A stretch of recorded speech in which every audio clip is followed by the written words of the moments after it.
Boa noite, gente. E aí, como é que vocês estão?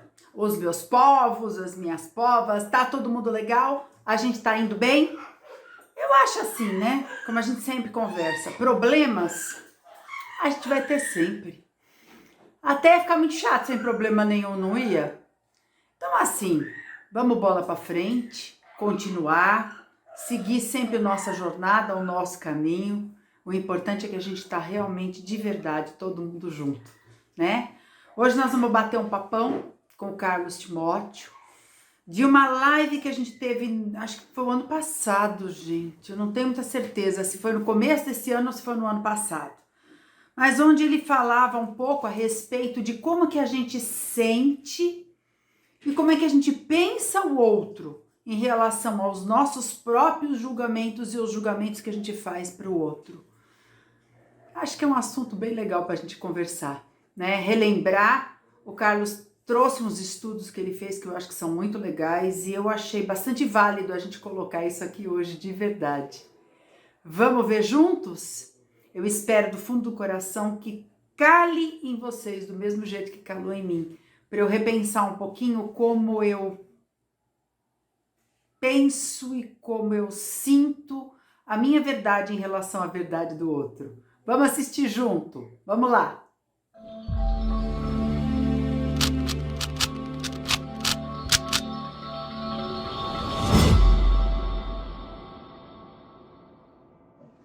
Muito bom, muito bem. Com a gente hoje, o Carlos Timóteo, que está sempre aqui, graças a Deus, nos ajudando, muito querido. Trabalhador da Casa Gabriel Delany, auxilia a gente aqui também, expositor. Quer dar sua boa noite, Carlos? Claro, boa noite, Ana, boa noite a todos aí que estão nos ouvindo, nos vendo, né? Mais uma vez, obrigado aí pelo convite, por mais uma participação, fico muito contente. E vamos que vamos debater esse tema aí que é bem importante e vamos tentar pegar um pouco leve com todo mundo, né, Ana? Comigo também, tá? Pega leve aí, vamos embora. É conosco, né? Com todo mundo. Porque é uma situação que às vezes a gente fica tão chateado de não conseguir tirar o rancor de dentro do coração da gente, não conseguir perdoar os outros. Não fique chateado. Estamos tudo junto, gente. Estamos tudo junto. Você, eu, Carlos, todo mundo aí. A gente tem mesmo essa dificuldade. Não esquenta a cachola. Mas vamos conversar um pouquinho a respeito disso. Quem sabe a gente batendo um papo, né? Levanta alguma coisa, dá um insight, te dá uma ideia. E você, quem sabe, né? Busca aí a pontinha do fio da meada aí, para quem sabe, né? Conseguir resolver. Deixa eu só avisar que eu ia trazer o livro para mostrar, eu esqueci. Hoje nós vamos conversar, o Carlos que escolheu o tema e fantástico, tá de super parabéns, mas é baseado, né, nós vamos falar de outras coisas, o Carlos vai falar com certeza, mas baseado no Renovando Atitudes, do Hamed. Tá lá na mão do Carlos, muito obrigada, querido, olha lá. Renovando Atitudes, do Hamed. Excelente livro, excelente. Se você não leu, leia, mas leia com calma, porque esses são capítulos de estudo mesmo, né? Então, lê um capítulo, reflete, vamos devagarinho, lê outro, são capítulos muito profundos. Nós vamos tentar pegar um pouquinho hoje. E assim, se você gosta do tema, não esquece de dar seu like, que a gente precisa dele. Que nem eu sempre falo para vocês, super importante. Compartilhe. Se você tem pessoas que se preocupam, estão também nessa proposta de melhoria pessoal, estão buscando, né, terminar a encarnação melhor do que começaram, compartilhe, porque essas reflexões fazem bastante diferença mesmo, de verdade, na nossa, entre aspas aí, tal da reforma íntima famosa, né? Muito bom, vamos começar, seu Carlos? Vamos sim, Ana. Vamos começar falando desse livro. Manda aí. Joia. A gente vai abordar um pouquinho aí com vocês, pessoal, do primeiro capítulo, na verdade, do livro, né, que chama Tua Medida. E eu acho muito bacana esse livro do Hamed, porque ele sempre dá um tapinha na gente com luva de veludo, assim, né?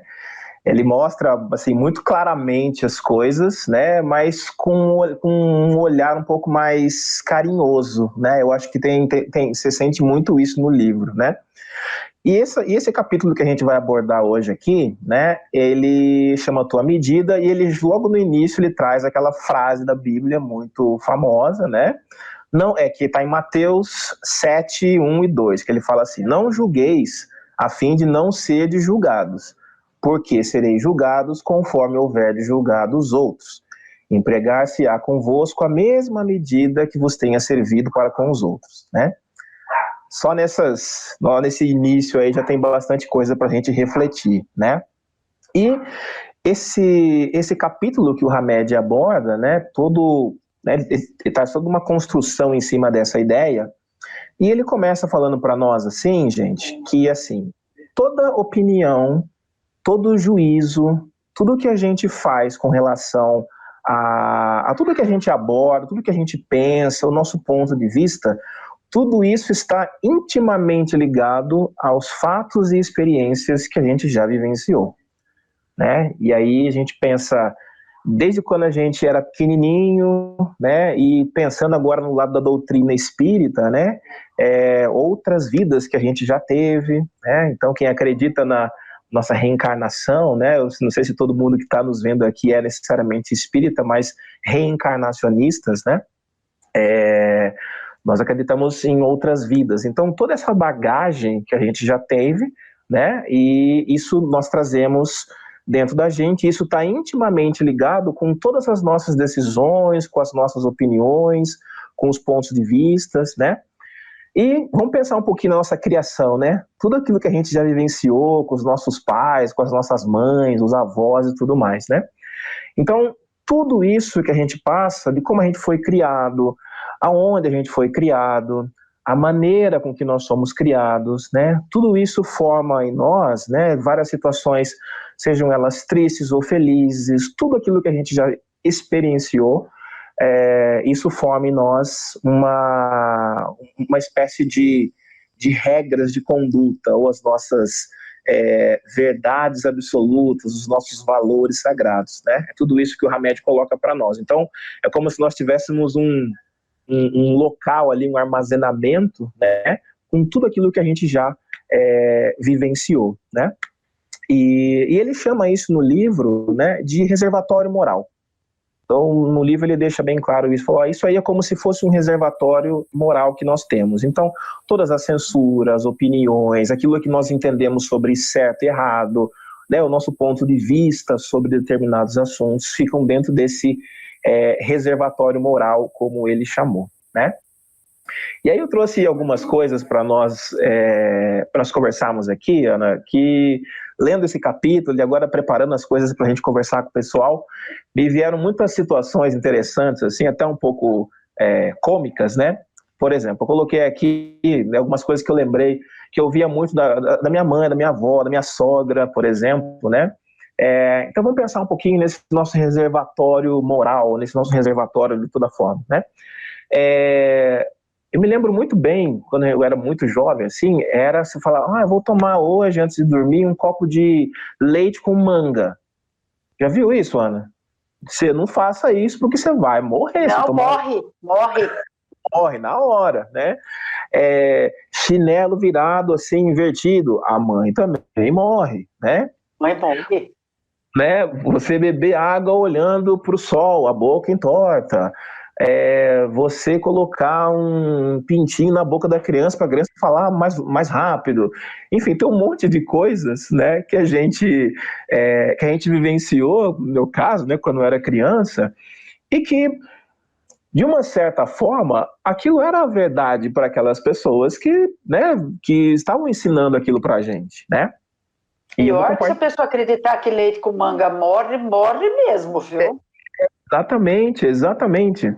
E aí eu vou compartilhar com vocês uma história que hoje é engraçada, mas para mim foi meio complicada no início. E se minha mãe estiver assistindo a live, eu não sei se ela está assistindo hoje, mas se minha mãe estiver assistindo a live, ela vai brigar comigo depois. Mas mãe, não fique brava, tá? Que na verdade, gente, é uma experiência que eu tinha muito forte com medo de chuva, assim, tremendo. E eu lembro muito claramente, assim, na minha casa, minha mãe sempre me chamou de Fio. Minha mãe chegava para mim assim e falava assim, Fio, vai chover. E na minha cabeça já vinha um cenário, assim, de filme de terror. Por quê? Como que era a chuva em casa?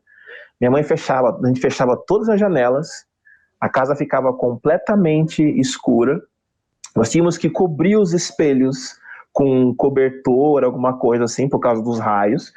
Aí nós tínhamos que deitar, cobrir a cabeça e ficar ali quietinho. Então, durante muito tempo, aquela verdade da minha mãe, né, foi trazida para mim, de certa forma, e aquilo, eu levava aquilo como sendo, não, choveu, é isso que eu tenho que fazer, né? Então, assim, é um exemplo, né, meio que cômico de como isso pode influenciar, uma experiência que a gente vivenciou, que eu vivenciei, e que durante um bom tempo acabou sendo um problema para mim, né? Até eu conseguir trabalhar isso, entender e tudo mais. Então, assim, é um exemplo bobo, mas isso vale para uma porção de coisas, né? Para uma porção de experiências que a gente tem. Os exemplos tendem ao infinito. Você pode falar de uma experiência com violência, alguma coisa muito mais séria do que essa situação que eu comentei aqui, né? E como o Hamed falou... Sabe o que eu acho interessante? Desculpa, Carlos, te interrompendo já, imagina. né? Você colocou uma coisa física, né? Material, uhum. né? Ações que você tinha que fazer por causa da chuva. E a gente passa por essa mesma questão com situações onde o gatilho não é uma coisa material, né? É uma coisa, sei lá, moral, de sentimento. E muitas vezes, olha que interessante, a gente passa uma vida inteira onde um determinado sentimento, uma determinada emoção, uma determinada palavra, frase que alguém faz, dá um gatilho para alguma coisa péssima na gente, e a gente não se dá conta. Eu acho isso tão incrível, sabe por quê? Nós, seres humanos, temos uma capacidade de adaptação, principalmente às coisas ruins. É muito interessante isso. A gente, ao invés de tentar melhorar, a gente tenta se adaptar. Mas vamos verdade. Lá, vai, continua aí. Tem razão, Ana. E a gente tem essa mania, né, de olhar o negativo, né? Você tem tanta coisa boa, né? Aconteceu tanta coisa legal e você se foca naquela questão. E esse gatilho é bem interessante, né, Ana? Às vezes é uma coisa tão pequena ou sutil, né, que aquilo já tira a gente do equilíbrio e tudo mais, né? Me veio agora uma coisa na cabeça, Ana, com relação a essa questão. A gente vai falar um pouquinho mais sobre a empatia, a gente vai falar um pouquinho sobre as personalidades, mas me veio uma coisa na cabeça, né? Às vezes, por exemplo, esse medo de chuva que eu tinha, né, é muito forte. Às vezes, para uma outra pessoa, né, que não teve essa mesma experiência, aquilo é uma bobagem, né? Uma coisa tão boba assim que às vezes até motivo de chacota, né? Você tem medo de chuva? Para com isso, desse tamanho, aquela coisa, né? Mas a gente não sabe o que vai no coração do outro, né, Ana? Qual que é a dor que está ali, o que manifesta aquilo, né? E uma das propostas do Hamed nesse capítulo é justamente isso, né? A questão do julgamento, como é que a gente enxerga essas coisas, né? Isso me faz lembrar, Ana, de uma outra situação. Quando eu comecei lá na casa do Gabriel Delany, né, na casa espírita que a gente frequenta, existe até hoje uma frase, um jargão, alguma coisa assim, que fala assim, bateu, doeu, leva que é teu, né?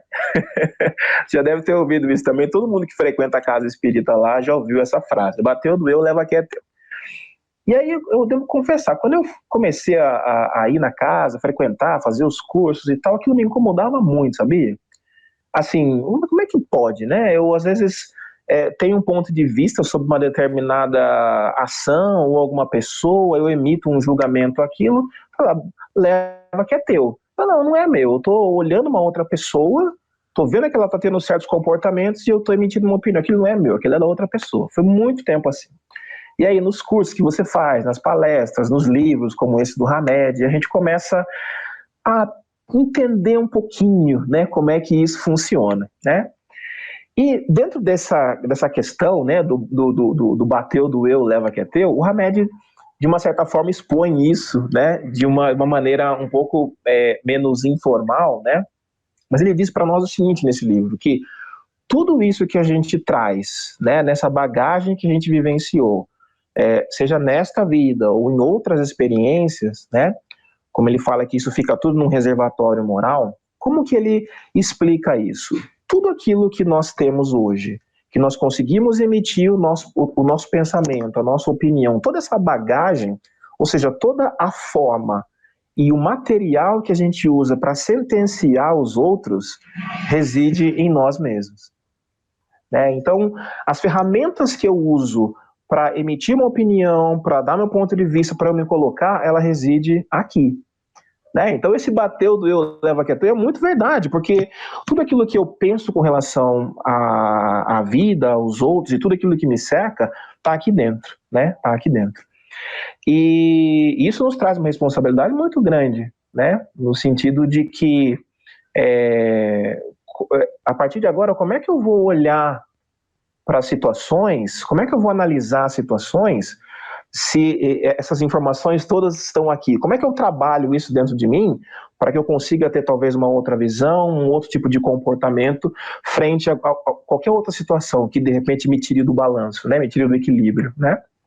Sabe o que me vem na cabeça, querido? É assim, a gente enxerga com o quê? Com os nossos olhos. Né? Então, assim, e o que os nossos olhos enxergam? Aquilo que a gente aprendeu a enxergar. Né? Se você mostrar uma paisagem para duas pessoas diferentes, muito provavelmente elas vão focar coisas diferentes. Né? E isso nos leva a pensar também que nós somos mesmo diferentes. Né? Que nem todo mundo enxerga tudo igual. Né? Mas o que a gente enxerga é aquilo que o nosso olho é capaz de enxergar. É muito interessante isso. É interessante, interessantíssimo. E no livro, Ana, o Hamed, ele põe várias situações ali de exemplos de como nós nos sentenciamos por conta desse reservatório moral, que a gente tem muita dificuldade em abrir essa caixa e analisar aquilo que está ali dentro, essas verdades, né?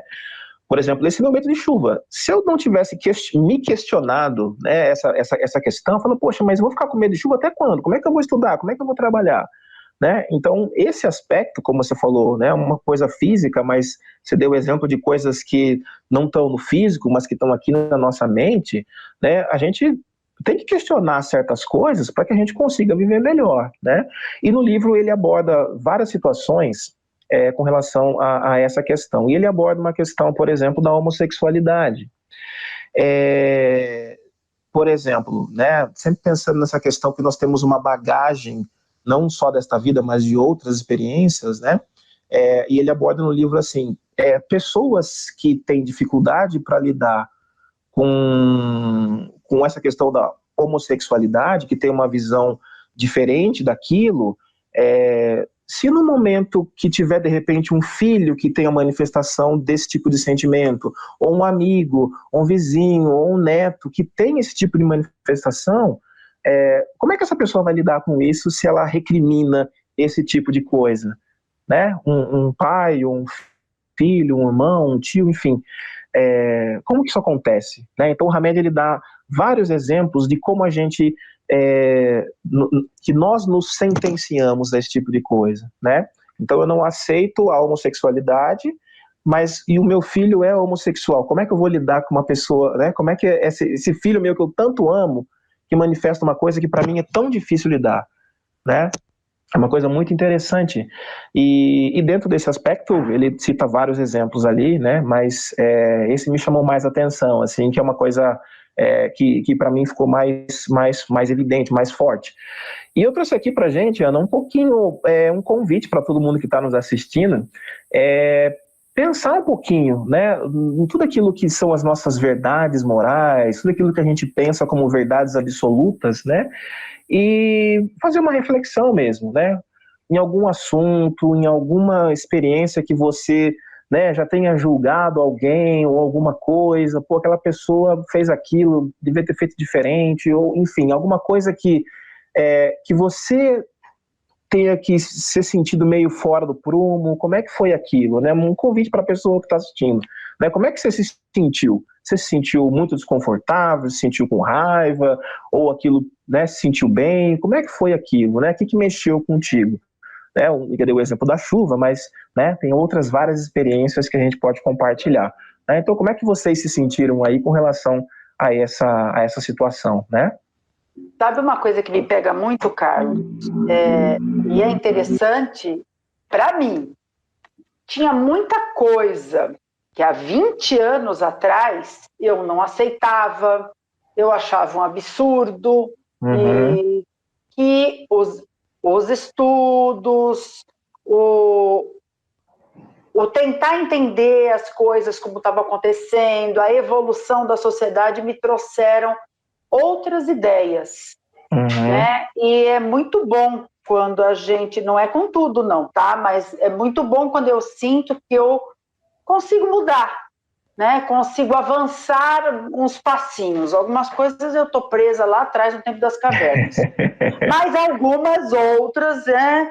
Eu lembro da música lá do Raul Seixas, né? Eu prefiro ser uma metamorfose ambulante do que ter aquela velha opinião. Como é que é? Do que ter aquela formada sobre tudo. Formada sobre tudo. É isso aí, né? Então, acho que não é vergonha nenhuma você rever conceitos, né? Que nem você falou, abre a caixa, deixa arejar, sair as borboletinhas, as mariposas, sair o cheiro de mofo. Ai, tão bom fazer isso. É verdade, é verdade. É tanta coisa que a gente tem, né, Ana, para refazer, para reformular, né? Como você falou da reforma íntima no início, né? É um convite realmente, né? Esse livro todo, praticamente todo o capítulo desse livro é um convite para que a gente se enxergue, né? Se olhe, veja o que está acontecendo com você e tenta mudar alguma coisa que não está em ajuste, né? A gente sabe que não é fácil, não é simples, né? Mas a gente precisa começar, né? A gente precisa começar a se olhar, a ver a vida de uma outra forma e começar a questionar algumas coisas que, de repente, fazem mal para nós e a gente fica sempre no automático, né?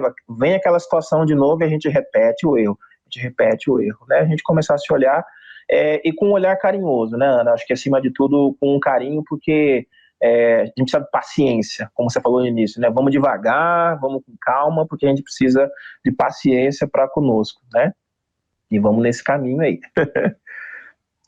Ana, eu queria que a gente abordasse agora um pouquinho, falar um pouquinho, a gente preparou aí uma apresentação, a gente está falando de julgamento, né, dessa questão das experiências que a gente já vivenciou, e eu queria compartilhar, né, nós queríamos compartilhar com todo mundo um pouquinho sobre a questão da empatia, e que tem muito a ver com o julgamento, né, Ana? E junto com a empatia, eu queria compartilhar com vocês uma questão sobre os 5 traços da personalidade, os cinco grandes traços da personalidade.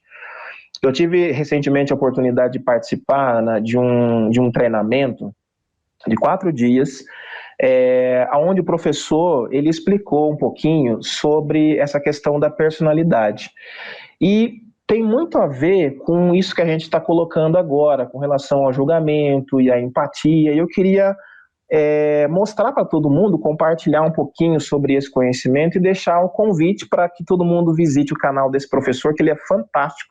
Depois eu passo o nome dele. E eu não sei se a Clara consegue colocar para nós aí a apresentação. Vou pedir, primeira... Clarinha, pode pôr então o primeiro slide, por favor. Prontinho, Isso. Carlos. Bora lá. Legal. E aí, nós estamos vendo nesse slide que nós temos, todo mundo, Ana, eu, você, todo mundo que está assistindo, nós temos 5 grandes traços da personalidade, né? E aí nós temos nesse slide aí, né, a abertura, a amabilidade, a conscienciosidade, a extroversão e o neuroticismo, né? Então, todo mundo tem, e cada um está em um determinado nível dentro dessas personalidades, né?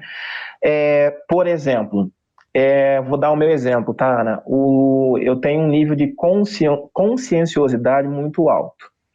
Então, por exemplo, uma pessoa que tem o nível de conscienciosidade muito alto, ela normalmente é uma pessoa diligente, é uma pessoa que não precisa ficar mandando, a pessoa vai lá e faz, tem um senso de horário muito forte, dificilmente se atrasa, tem esse nível aí.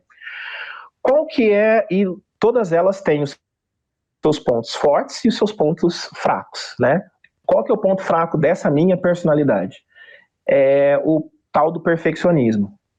Sabe, de querer fazer as coisas tudo lá no extremo e achar que não tá bom e isso acaba demorando para fazer muita coisa, né? Então, se a Clarinha puder mudar para nós o slide, funciona mais ou menos assim, ó. Todo mundo tem esses 5 grandes traços da personalidade, né?